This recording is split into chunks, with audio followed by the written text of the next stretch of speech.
Lone Ranger, 1949–1957. Les acteurs alors et aujourd'hui, des destins bouleversants plus de 75 ans après. Plus de 75 ans se sont écoulés depuis la première diffusion de Lone Ranger, et les acteurs qui ont donné vie à cette série ont traversé des mariages, des scandales, des désillusions et des transformations que personne n'aurait pu anticiper. Saviez-vous que l'un des acteurs principaux de cette série est mort après qu'une décision de justice lui a littéralement interdit de porter son propre masque? Et que cette sentence a brisé quelque chose en lui qui ne s'est jamais recollé? Saviez-vous que l'homme qui a offert aux enfants du monde entier l'image du fidèle et noble Tonto a finalement succombé à un AVC, seul, presque sans travail, parce que Hollywood refusait tout simplement de le voir autrement que comme un serviteur silencieux? Et saviez-vous qu'un troisième acteur de cette série, colossal, terrifiant, incarnation du bandit le plus dangereux du Far West, était dans la vie un chanteur de country, au cœur tendre, mort d'un cancer du poumon, tandis que son visage continuait d'apparaître sur les écrans de tout le pays? Voici l'histoire des hommes et des femmes qui se tenaient derrière l'un des westerns les plus légendaires de tous les temps. Laissez un commentaire maintenant et dites-nous depuis quelle ville ou quel pays vous regardez et lequel de ces acteurs vous a le plus surpris. Et si vous ne vous êtes pas encore abonné, c'est le bon moment. Numéro 1. Jay Silverheels, dans le rôle de Tonto Jay Silverheels, avait 37 ans lorsque, en septembre 1949, le premier épisode de Lone Ranger fut diffusé. Il apparut dans les 217 épisodes de la série, du premier au dernier, et son interprétation de Tonto s'inscrivit pour toujours dans l'histoire de la télévision. C'est Tonto qui prononçait le célèbre « Kemo Sabe », ce cri de ralliement devenu emblématique. C'est Tonto qui galopait aux côtés du Ranger tandis que Silver les emportait vers l'horizon. Mais en coulisses, une toute autre histoire se déroulait. Son vrai nom était Harold J. Smith. Il est né le 26 mai 1912 dans la province de l'Ontario, au Canada, sur la réserve des Six Nations de la rivière Grand. Son grand-père était chef du peuple Mohawk et son père, un officier militaire blessé sur les champs de la Première Guerre mondiale. Dès l'enfance, Jay Smith était un athlète né. Il excellait en crosse et atteignit la finale du tournoi amateur de boxe Golden Gloves au Madison Square Garden de New York. C'est précisément la crosse qui le conduisit à Los Angeles à la fin des années 30, où l'acteur comique Joe E. Brown le remarqua et l'aida à obtenir son premier essai devant la caméra. C'est ainsi qu'Harold Smith entra dans le monde d'Hollywood, comme figurant et cascadeur, gravissant les échelons lentement. Au moment où il fut appelé pour le rôle de Tonto, il avait déjà joué dans des dizaines de petits rôles et était connu sous le nom de scène Jay Silverheels, un surnom hérité de ses années de boxe. Le rôle de Tonto fut sa véritable percée, et Jay Silverheels devint le premier autochtone d'Amérique du Nord à interpréter un personnage amérindien dans une série télévisée américaine. Ce fut un moment historique d'une portée inestimable. Mais ce qui suivit fut amer. Hollywood et la télévision étaient incapables de voir Jay Silverheels autrement que comme Tonto. Lorsque la série prit fin en 1957, il se retrouva prisonnier de cette image. Les réalisateurs ne lui proposaient pas d'autre rôle. Les studios qui hier encore le payaient pour son travail ne le remarquaient plus aujourd'hui. Jay dut travailler comme vendeur pour joindre les deux bouts. Il commença à écrire des poèmes inspirés de ses souvenirs d'enfance dans la réserve, qu'il récitait à la télévision. Plus tard, dans les années 60, il fonda l'Atelier des acteurs autochtones à Los Angeles, un lieu où les Amérindiens pouvaient recevoir une formation professionnelle pour ne pas avoir à revivre son histoire. Ce fut le geste d'un homme qui était sorti meurtri d'un système injuste, mais qui pensait encore à ceux qui viendraient après lui. En 1976, Jay Silverheels fut victime d'un premier AVC. Il lutta pendant 3 ans contre les séquelles et mourut en mars 1980 d'un second AVC en Californie. Il avait 67 ans. Ses cendres furent ramenées dans la réserve des Six Nations en Ontario, d'où il était parti autrefois pour poursuivre un rêve. En 1993, à titre posthume, il fut intronisé au temple de la renommée des grands interprètes du western au National Cowboy and Western Heritage Museum. Premier et seul Amérindien à recevoir cet honneur jusqu'en 2013. Tonto a marché aux côtés du Lone Ranger pendant 217 épisodes. Mais Jay Silverheels a suivi sa propre route seul, et il l'a parcouru jusqu'au bout avec dignité. Numéro 2, John Hart dans le rôle du Lone Ranger. John Hart avait 34 ans lorsque, en 1952, il endossa le masque d'argent et prit la place de Clayton Moore dans le rôle principal. Ni l'équipe ni les fans n'étaient prêts à ce changement. La substitution se fit en silence, sans annonce officielle, sans cérémonie de passation. Un jour, les spectateurs allumèrent leur téléviseur et trouvèrent un autre homme avec le chapeau blanc. John Hart apparut dans 52 épisodes, mais aucun d'eux ne le rendit vraiment aimé. La voix était différente. La présence était différente. Le public voulait Moore de retour. John Lewis Hart naquit le 13 décembre 1917 à Los Angeles. Il grandit à San Marino, obtint son diplôme au lycée de South Pasadena et étudia le jeu dramatique à la célèbre Pasadena Playhouse. Sa mère était critique de théâtre pour un journal local, et c'est peut-être elle qui lui transmit l'amour de la scène. Le talent était authentique, grand, aux traits réguliers et au maintien aisé. John Hart semblait né pour les grands écrans. Les producteurs de la Paramount le remarquèrent sur scène et le signèrent à la fin des années 30. Il tourna dans quelques films de Cecil B. DeMille. Puis vint la Seconde Guerre mondiale. Hart fut appelé sous les drapeaux en 1941. En revenant à Hollywood après la guerre, il découvrit qu'il devait repartir à zéro. Son créneau était étroit, les westerns et les serials d'aventure. C'est dans ce genre qu'il devint indispensable. Le rôle du Lone Ranger en 1952 semblait être sa grande chance, mais se révéla être un piège. Le public ne l'accepta pas. Les producteurs rappelèrent Moore en 1954. Hart continua à travailler au cinéma et à la télévision pendant de nombreuses années, apparut dans Billy Rose's Jumbo avec Doris Day et dans un thriller avec Gregory Peck. Il incarna à nouveau le Lone Ranger dans la populaire série Happy Days, ce que les fans apprécièrent à sa juste valeur. Il rencontra sa femme, l'actrice canadienne Beryl Braithwaite, sur un tournage et l'épousa 10 jours après leur première rencontre. Leur mariage dura 52 ans. Le 20 septembre 2009, John Hart mourut dans sa maison de Rosarito Beach, au Mexique, des complications d'une démence. Il avait 91 ans. Ses cendres furent dispersées sur l'océan Pacifique. Jusqu'à la fin de sa vie, il parla avec humour de son rôle d'autre Lone Ranger. « Depuis 50 ans, on m'appelle l'autre Ranger », disait-il. « Il y a des choses pires qu'on puisse entendre. » Dans ces mots se mêlait autant d'amertume que de sagesse. La sagesse de celui qui a passé toute sa vie légèrement en dehors des projecteurs, sans jamais perdre sa dignité. Numéro 3. Glenn Strange, dans le rôle de Butch Cavendish. Glenn Strange avait 50 ans lorsqu'il apparut dans les 4 premiers épisodes de Lone Ranger en tant que grand méchant de l'histoire.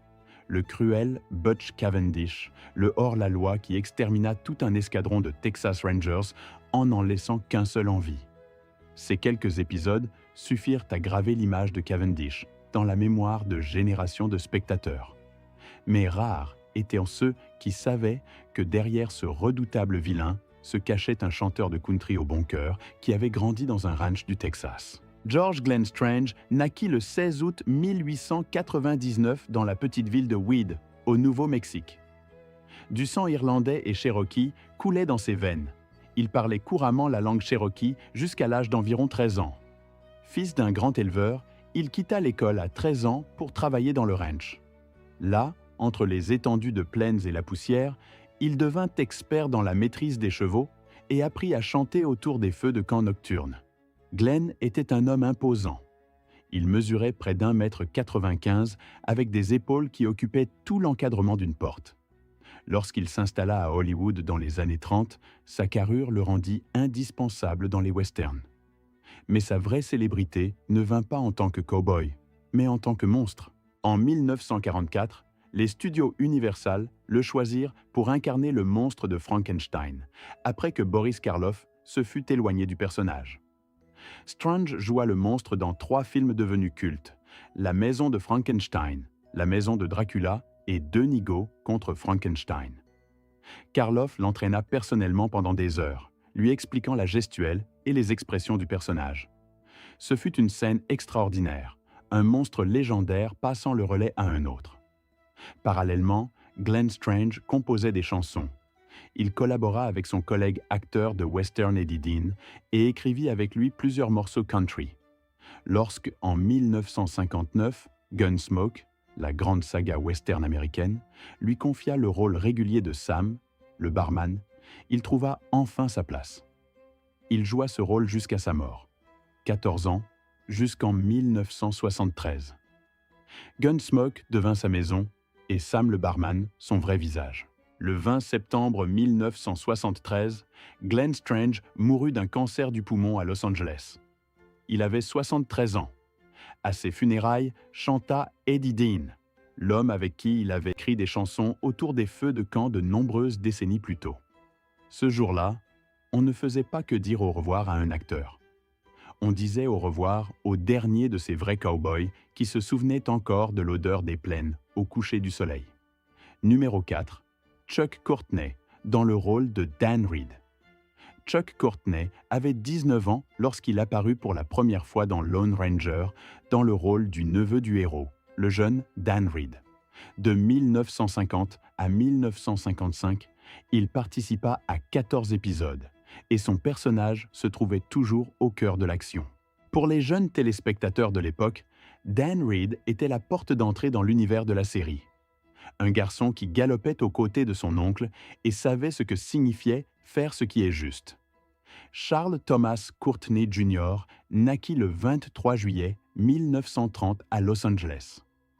Sa mère, Elizabeth Courtney, était costumière au studio Columbia Pictures, ce qui permit à Chuck, dès l'enfance, d'avoir un accès direct au monde du cinéma. Il grandit sur les plateaux et connut la vie cinématographique de l'intérieur bien avant de se retrouver lui-même devant une caméra. Après son rôle de Dan Reed, il ne s'arrêta pas. Courtney devint l'un des cascadeurs les plus recherchés d'Hollywood. Il travailla sur Rio Lobo avec John Wayne, sur The Cowboys, Star Trek et Cimetière. Et partout, il réalisa personnellement les cascades les plus périlleuses à cheval, sans doublure. Son talent lui valut le Golden Boot Award en 1993, l'une des plus hautes récompenses du genre western pour l'ensemble d'une carrière. Mais à ce moment-là, Chuck Courtney était déjà gravement malade. Une série d'AVC avait ravagé sa santé, lui avait ôté sa mobilité et lui avait volé ce qu'il aimait le plus, la capacité de bouger. Un homme qui avait passé toute sa vie en mouvement, à cheval, en plein bond, en chute, fut immobilisé par la maladie. Le 19 janvier 2000, Chuck Courtney mourut dans sa maison de North Hollywood d'une blessure par balle auto-infligée. Il avait 69 ans. Son épouse Géraldine, ses enfants Dustin et Elizabeth, son beau-fils Lincoln, tous vécurent ce jour. Dan Reed sortait toujours indemne des dangers dans la série, car son oncle masqué était toujours à ses côtés. Dans la vie réelle, Chuck Courtney atteignit son point final seul. Et cette vérité pèse plus lourd que n'importe quelle chute de cheval. Numéro 5. Lane Bradford, maître des rôles de méchants. Lane Bradford fut l'un des visages les plus reconnaissables de Lone Ranger, non pas dans un rôle fixe, mais dans le rôle fixe de la menace. De 1949 à 1957, il apparut dans 15 épisodes sous des noms différents. Zeke, Joe, Slick, Sergent Pala, Smiley Hawks. Chaque fois un personnage différent, mais toujours la même fonction. Créer le danger que le Lone Ranger et Tonto devaient éliminer. C'est Bradford qui donnait le ton de la menace dans la série. Son vrai nom était John Mirtland, le VAR Junior. Il naquit le 29 août 1922 à Yonkers, dans l'État de New York, dans une famille d'acteurs. Son père, John Merton, était un acteur de composition connu à Hollywood, et Lane grandit en voyant le monde du cinéma de l'intérieur. Il se forma à l'American Academy of Dramatic Arts de New York, puis s'installa à Hollywood pour faire ce que faisait son père, mais dans la peau du méchant. Au cours de 33 ans de carrière, Lane Bradford apparut dans plus de 250 films et séries télévisées. On le vit dans Gunsmoke, Bonanza, Rawhide et des dizaines d'autres westerns. Il était irremplaçable, ce genre d'acteur qu'on appelle le lundi et dont on reçoit dès le mercredi un vilain crédible et inquiétant, prêt pour le tournage. À la fin des années 60, il s'éloigna du cinéma, s'installa à Hawaï et adopta une vie paisible. Il jouait de la guitare et du ukulélé, écoutait l'océan, faisait du bénévolat. Il semblait avoir enfin trouvé la paix. En juin 1973, Lane Bradford vivait sur son bateau dans le port d'Honolulu. Une hémorragie cérébrale soudaine le frappa à bord. Il fut transporté d'urgence à l'hôpital Kaiser d'Honolulu, mais 4 jours plus tard, le 6 juin 1973, il mourut d'une hémorragie cérébrale. Il avait 50 ans, sans enfant, sans battage médiatique, sans cérémonie d'adieu, rien que l'océan qu'il avait, semblait-il, cherché pendant des années. Il fut incinéré selon ses volontés. L'un des méchants les plus occupés de la télévision western s'en alla en silence et sans bruit, exactement comme il avait vécu ces dernières années. Numéro 6. House Peters Jr. dans divers rôles. House Peters Jr. apparut dans Lone Ranger dans 13 épisodes entre 1950 et 1957, chaque fois sous un nom différent, mais invariablement dans le rôle du personnage que la justice finissait par rattraper. Son visage était connu de tous, mais son nom, bien peu de gens s'en souvenaient. Ce destin amer, être un visage sans nom, fit de House Peters Jr. le symbole d'une génération entière d'acteurs de composition à Hollywood. Robert House Peters Jr. naquit le 12 janvier 1916 à New Rochelle, dans l'État de New York. Son père, House Peters Sr., était une vedette du cinéma muet. House grandit à Beverly Hills, fréquenta la même école que les enfants de l'élite hollywoodienne et baigna dans l'univers du cinéma depuis son plus jeune âge. La voie semblait toute tracée, jusqu'à ce que la Seconde Guerre mondiale change tout. Peters servit dans l'armée de l'air américaine dans le Pacifique et ne rentra à Hollywood qu'en 1946. Entre-temps, la concurrence n'avait pas chômé. Il dut repartir presque de zéro, et il le fit. Sa silhouette haute et athlétique, ainsi que son crâne rasé, firent de lui le méchant idéal pour les westerns. À la fin des années 50 et au début des années 60, il devint l'un des visages les plus connus de la publicité télévisée. C'est House Peters Jr., qui incarna le premier Monsieur Propre, le colosse chauve du célèbre produit ménager de Procter & Gamble. Tout le monde le reconnaissait, toujours sans connaître son nom. À un moment donné, il se fixa un objectif. S'il n'avait pas atteint la célébrité avant ses 50 ans, il quitterait le métier. Et il tint parole. En 1965, après avoir tourné son dernier épisode de Lassie, il quitta les plateaux sans faire de bruit et se lança dans l'immobilier dans la vallée de San Fernando. Puis il parcourut tous les États-Unis avec sa femme Lucy dans un camping-car, cherchant de l'or, pêchant, chinant dans les brocantes. C'était la vie d'un homme qui avait fait son choix et ne regrettait rien.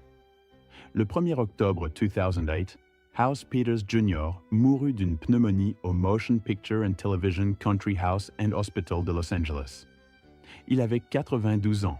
Il avait vécu une longue vie, élevé 3 enfants et écrit une autobiographie au titre parfaitement trouvé, L'autre côté d'Hollywood. Cet autre côté, sans projecteur, sans grande récompense, mais avec dignité, fut peut-être son meilleur rôle.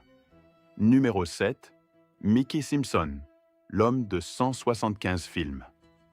Mickey Simpson apparut dans Lone Ranger dans 13 épisodes entre 1950 et 1956, toujours dans le rôle de quelqu'un de grand, de dangereux et finalement vaincu. Son mètre 95 et son regard farouche faisaient de lui l'antagoniste idéal, qu'il s'agisse de western, de films de gangsters ou de drames de guerre. Dans la série, il joua des personnages différents, mais il était toujours la même chose, une menace colossale qui s'abattait sur des gens honnêtes. Charles Henry Simpson naquit le 3 décembre 1913 à Rochester, dans l'État de New York. Son père était entrepreneur en bâtiment et fit faillite lors de la crise de 1929. La famille survécut grâce au salaire de sa mère, qui travaillait comme serveuse. Lorsque Mickey grandit pour devenir un jeune homme imposant, il envisagea sérieusement une carrière de boxeur. Certains l'appelèrent « champion poids lourd de New York », bien que les registres officiels ne confirment que 2 combats professionnels à Los Angeles, perdus tous les 2. Mais lorsque le réalisateur John Ford le vit, il comprit immédiatement qu'il tenait un visage pour ses films. Ford le dirigea encore et encore, dans La poursuite infernale, Fort Apache, 3 parrains, La charge victorieuse et La prisonnière du désert.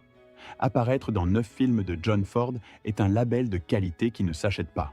Son rôle le plus mémorable fut celui de Sarge, le propriétaire raciste d'un snack-bar dans l'épique géant de 1956, aux côtés d'Elizabeth Taylor, Rock Hudson et James Dean. Cette performance est entrée dans l'histoire du cinéma comme l'un des portraits les plus justes de l'injustice sociale de l'époque. Le 23 septembre 1985, Mickey Simpson mourut à Northridge, en Californie. Il avait 71 ans. Les archives publiques n'expliquent presque pas la cause de sa mort. Il n'accorda jamais d'interview et fuyait la publicité. Il fut inhumé au Forest Lawn Memorial Park d'Hollywood Hills.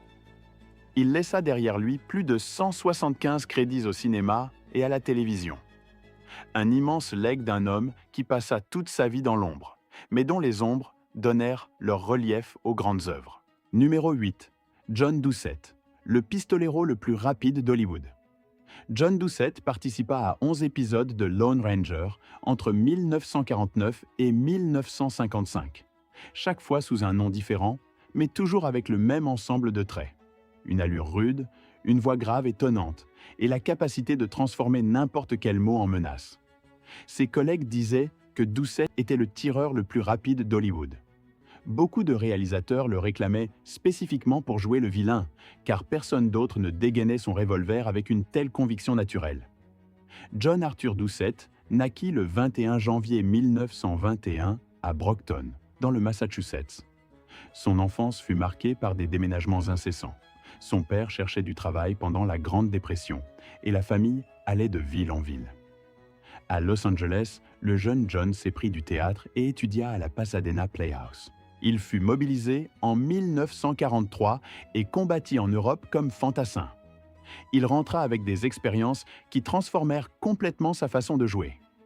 Dans ses personnages de méchants, on sentait toujours quelque chose d'authentique en dessous, non pas de la comédie, mais une menace réelle, parce qu'il savait à quoi ressemblait le vrai danger.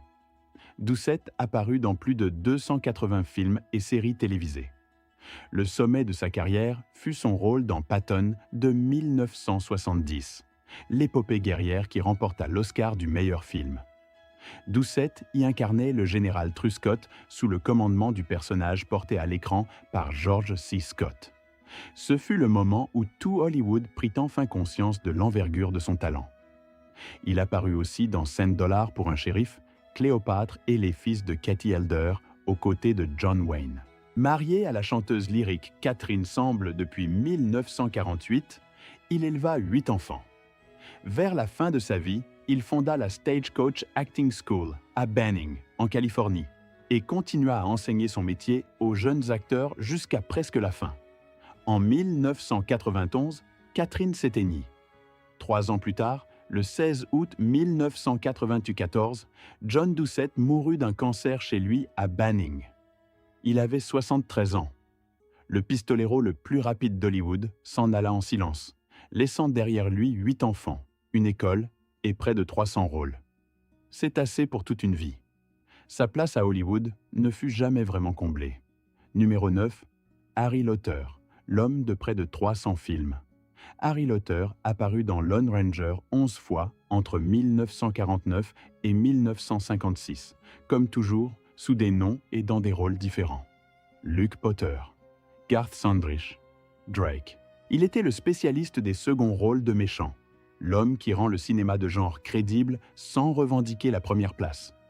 Au cours de sa carrière, il apparut dans près de 300 films et séries télévisées. Un chiffre extraordinaire que bien peu purent égaler. Herman Arthur Harry. Lauter naquit le 19 juin 1914 à White Plains, dans l'État de New York. Son grand-père et son père étaient artistes acrobates. La famille des Lauter volants se produisait au trapèze, et Harry connut le risque physique dès son plus jeune âge. Avant d'entrer dans le monde du cinéma, il travailla comme modèle pour un photographe professionnel et participa à des rodéos en tant que cavalier. Sa condition physique et son aisance avec les chevaux lui ouvrirent les portes des westerns hollywoodiens. Il bénéficia également de sa ressemblance physique avec le cascadeur Tom Steele, qui pouvait le doubler sans que personne ne s'en aperçoive. L'OT était perpétuellement occupé. 16 épisodes du Gene Autry Show, 12 épisodes d'Annie Oakley, 10 épisodes chacun de Gunsmoke et de Rawhide. Son visage clignotait dans pratiquement tous les westerns de l'âge d'or. Sa seule occasion de jouer un rôle principal fut dans la série Tales of the Texas Rangers, 52 épisodes de 1955 à 1958 dans le rôle du Ranger Clay Morgan. Mais la célébrité ne vint jamais. Lorsqu'il prit sa retraite, Harry Lauter surprit tout le monde en se révélant peintre sérieux. Ce n'était pas un passe-temps, c'était une passion profonde qu'il avait nourrie pendant ses années sur les plateaux de cinéma. Il ouvrit sa propre galerie à Studio City et peignit des paysages des Tétons, de la Sierra Nevada et des Rocheuses, les mêmes panoramas qu'il avait connus dans des dizaines de westerns. Le 30 octobre 1990, Harry Lauter mourut d'une crise cardiaque dans sa maison d'Ojai, en Californie. Il avait 76 ans. Ses cendres furent dispersées sur l'océan Pacifique. Près de 300 films et quelques centaines de toiles à l'huile. Voilà l'héritage d'un homme qui sut se réinventer tout au long de sa vie. Numéro 10. Richard Crane. Rangé de l'espace dans un monde de cow-boys. Richard Crane joua dans Lone Ranger 10 fois entre 1950 et 1957 dans les rôles de différents shérifs, hommes d'affaires et passants que le destin croisait avec le Ranger. Son visage était familier à des millions de spectateurs grâce à un autre grand rôle. Au début des années 50, il fut la star de Rocky Jones, Ranger de l'espace, l'une des toutes premières séries de science-fiction de l'histoire de la télévision. Ce fut un homme qui réussit à embrasser à la fois le Far West et l'avenir cosmique dans une seule carrière. Richard Holly Crane naquit le 6 juin 1918 à Newcastle, dans l'Indiana. Brun, athlétique et de présence affirmée, il attira l'attention des studios dans les années 40. Lorsque la guerre avait décimé les rangs des acteurs masculins à Hollywood. Crane tourna sans relâche, mais lorsque les vétérans revinrent, son moment de gloire comme premier rôle était passé. C'est alors qu'il trouva sa place dans le tout nouveau médium télévisuel. Rocky Jones, Ranger de l'espace, débuta en 1954 et conquit immédiatement le jeune public. Le contrat de Crane comportait une clause qui paraît presque comique aujourd'hui. Il était obligé de ne jamais paraître en public sans son uniforme de rangée spatiale et d'effectuer des tournées annuelles dans au moins 60 villes, se produisant devant des groupes de scolaires. Au sens le plus littéral, il devait être son propre héros toute l'année. Il acceptait parce qu'il y croyait sincèrement. Lorsque la série prit fin, Crane retourna aux westerns et aux histoires policières. Vers la fin de sa vie, il devint président d'une petite société de production. Le 9 mars 1969, Richard Crane mourut d'une crise cardiaque. Il n'avait que 50 ans. Il repose au Valhalla Memorial Park en Californie.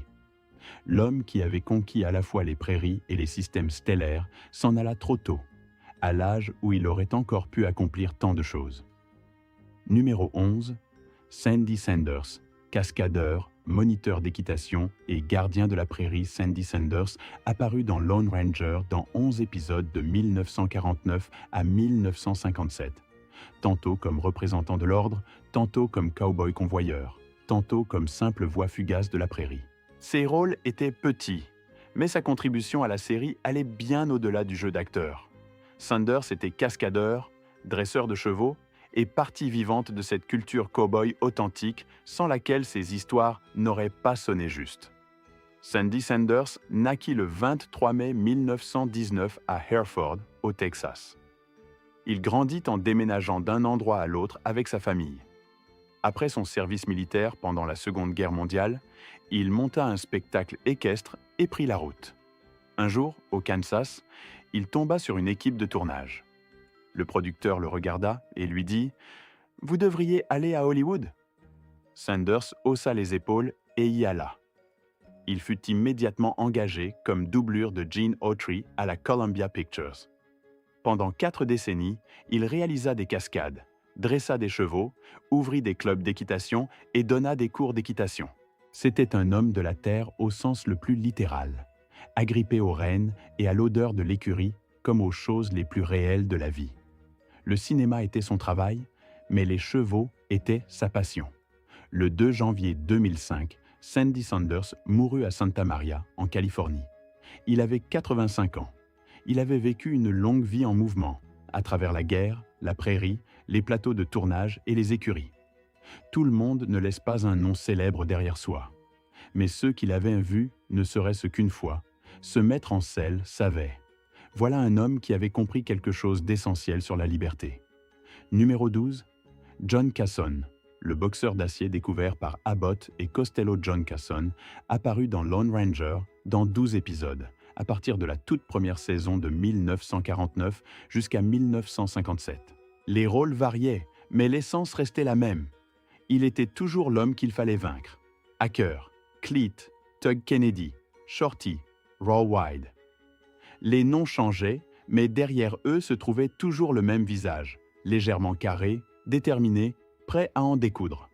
John Lassay Casson naquit le 30 juillet 1918 à Valley View, au Texas. Dans sa jeunesse, il fut boxeur.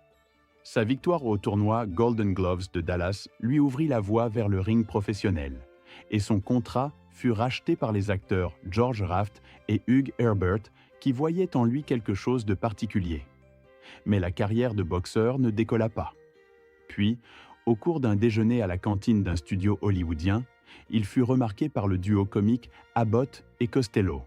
Sa présence les frappa, et ils lui donnèrent un rôle dans leur comédie Buck Privates de 1941. C'est ainsi que commença une carrière de 20 ans pour l'un des cascadeurs et acteurs de western les plus actifs du secteur. Casson apparut dans plus de 200 films et séries télévisées. Beaucoup de rôles n'avaient même pas de crédit au générique, simplement acolyte ou cowboy. Mais le spectateur attentif le reconnaissait toujours. Il resta célibataire pendant la majeure partie de sa carrière. En 1954, il s'unit secrètement à Las Vegas à la jeune actrice et mannequin Joy Reynolds, Miss Van Nuys de l'année 1953. Mais au moment de sa mort, ils avaient déjà divorcé. Dans la nuit du 7 juillet 1961, John Casson et un ami roulaient sur une route à proximité de Buellton, en Californie, pour aller chasser, lorsque leur voiture quitta l'OC. Les médecins constatèrent une fracture du crâne, un grave traumatisme crânien ainsi que des fractures des vertèbres cervicales et du bassin. Il mourut dans un hôpital de Santa Barbara quelques heures plus tard. Il avait 42 ans. Le dernier épisode de la série Lawman, dans lequel il avait joué, fut diffusé après sa disparition, toujours un peu après. C'était son destin. Numéro 13. Harry Harvey, médecin, mère et homme aux 1000 visages. Harry Harvey apparut dans Lone Ranger 11 fois, entre 1949 et 1955. Toujours dans le rôle d'un personnage investi d'autorité ou de savoir, maire, médecin, shérif, juge. C'était l'archétype opposé au méchant, le citoyen respecté qui comptait sur l'aide du mystérieux inconnu masqué. Et Harvey l'incarnait avec une telle conviction que le public lui faisait confiance d'emblée. Harry William Harvey Sr. naquit le 10 janvier 1901 dans le territoire indien, cette région administrée par le gouvernement fédéral qui allait plus tard devenir l'État d'Oklahoma. Il débuta dans le spectacle en 1918 comme chanteur dans une troupe de variétés itinérantes, traversa le Music Hall, atteignit Broadway et n'arriva à Hollywood qu'en 1934. Son allure, rassurante, légèrement préoccupée, invariablement digne, le rendait indispensable dans les rôles d'autorité civile dans les westerns. Il apparut dans plus de 300 films et séries télévisées. Parmi ses œuvres notables, La fierté des Yankees, Le Grand Carnaval et le Train sifflera 3 fois. Mais le destin lui infligea un coup dévastateur dans sa vie privée. En décembre 1978, son fils unique, l'acteur Harry Harvey Jr., mourut à l'âge de 49 ans. Le père survécut à son fils de 7 ans. Son épouse Mabel mourut en 1982. Resté dans un isolement complet, il vécut en silence ses dernières années à Sylmar, en Californie. Le 27 novembre 1985, Harry Harvey mourut à Sylmar. Il avait 84 ans. Tous les héros n'ont pas un masque et un cheval blanc. Parfois, l'héroïsme ressemble à un homme en veston qui frappe à la porte d'un inconnu masqué pour lui demander de l'aide. Harry Harvey rendait ce moment vivant, encore et encore, pendant des décennies. Puis, la vie lui reprit tout ce qu'il chérissait, l'un après l'autre. Numéro 14. Bill Ward. L'homme dans l'ombre, visible partout. Bill Ward apparut dans Lone Ranger dans 16 épisodes, plus que la plupart des autres acteurs de second plan. De 1949 à 1957, il surgissait tantôt comme acolyte, tantôt comme le diacre Brown, tantôt comme le soldat Johnson, tantôt comme un cocher anonyme. Mais en coulisses, il faisait quelque chose de plus important. C'est lui qui chevauchait réellement dans le costume du Lone Ranger chaque fois qu'une scène réclamait une cascade périlleuse. William Ward était un cascadeur professionnel. Son propre cheval, nommé Traveler, servait de doublure au célèbre Silver, le lumineux destrier blanc du Lone Ranger. Chaque fois que le scénario demandait au héros de sauter d'un Silver au galop, c'est le cheval de Ward qui apparaissait à l'écran, et c'est Ward lui-même qui portait le costume du Ranger. Il le fit encore et encore, sans que son nom figure au générique, sans projecteur, sans prononcer une seule réplique. Il effectuait simplement sa mission, à la perfection. On ne sait presque rien de la vie privée de Bill Ward. Sa date de naissance exacte ne fut jamais officiellement enregistrée.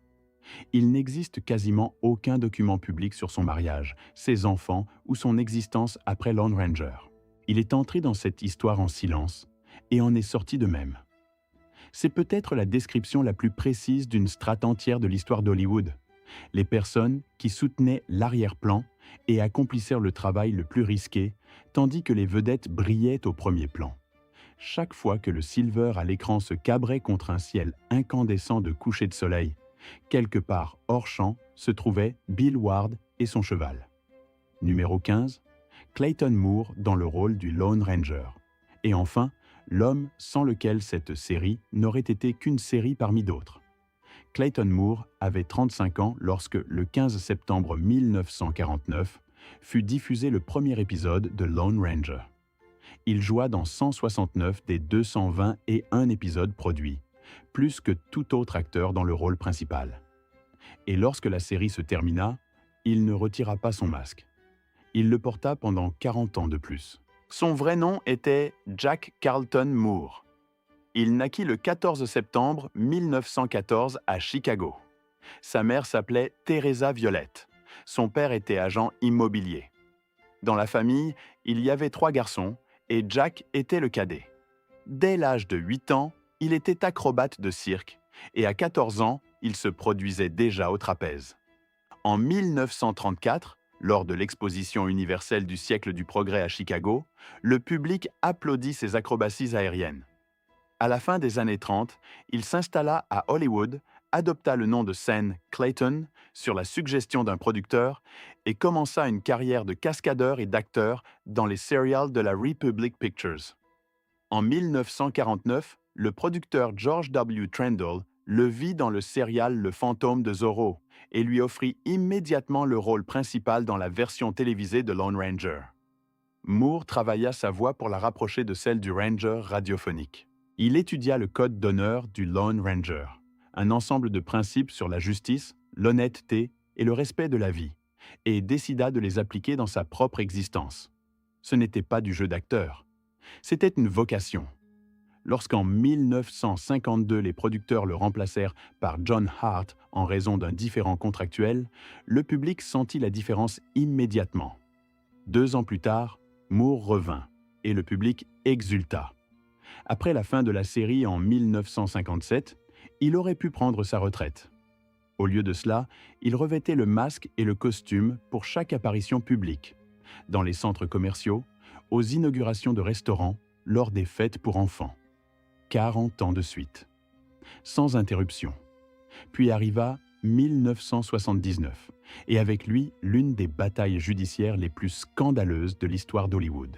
Jack Wrather, qui détenait les droits sur le personnage, obtint une injonction du tribunal contre Moore, lui interdisant d'apparaître en public avec son masque. Wrather voulait réaliser un nouveau film et craignait que Moore, à 65 ans, ne dévalorise l'image d'un héros jeune. Moore répondit d'une façon que personne n'attendait. Il remplaça le masque par d'immenses lunettes de soleil Foster Grant et continua à faire ses apparitions publiques. Foster Grant en fit immédiatement le visage de sa campagne publicitaire. Les fans appelèrent au boycott du nouveau film. La légende du Lone Ranger de 1981 fit un fiasco au box-office. Après la mort de Wrather, sa veuve, l'actrice Bonita Grenville, retira sa plainte. Clayton Moore remit son masque. Son masque fut déposé au Smithsonian Institution, le grand musée national de Washington. Son étoile sur le Hollywood Walk of Fame porte une inscription unique. Clayton Moore, le Lone Ranger. Il est la seule personne dans l'histoire dont l'étoile porte à la fois son nom et celui du personnage qu'il a incarné. Le 28 décembre 1999, Clayton Moore mourut d'une crise cardiaque dans un hôpital de West Hills, en Californie. Il avait 85 ans. Il fut inhumé au Forest Lawn Memorial Park à Glendale. Sa fille Dawn dit par la suite « Je pense que son héritage vit dans les lettres des fans. Elles viennent de policiers, de pompiers, d'enseignants. Tous disent avoir choisi cette profession à cause de la manière dont il jouait ce personnage. » Le Lone Ranger était un héros de fiction. Mais l'homme qui le jouait était bien réel. Ils ont vraiment existé. Plus de 75 ans se sont écoulés. Les masques ne sont plus là. Les balles d'argent ne sont plus là.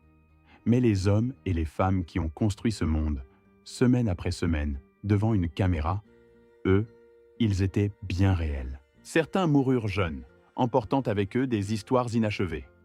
D'autres vécurent jusqu'à un grand âge et restèrent malgré tout dans l'ombre. Un homme se fondit si complètement dans son rôle qu'il en devint pour toujours. Un autre porta jusqu'à son dernier souffle le poids d'un stéréotype qu'Hollywood lui avait cousu sur le corps, en même temps que le nom Tonto. Un troisième écrivit des chansons qui furent chantées à ses funérailles. Un quatrième ouvrit une école pour ceux qui viendraient après lui. Aucun d'eux n'était simplement un acteur de western. Chacun était un être humain que la vie mit à l'épreuve d'une façon qu'aucun scénario n'aurait pu imaginer. Et pour la grande majorité d'entre eux, ils passèrent cette épreuve. Écrivez dans les commentaires lequel de ces acteurs vous a le plus surpris, dont le destin vous a paru le plus inattendu. Nous lisons chacune de vos réponses.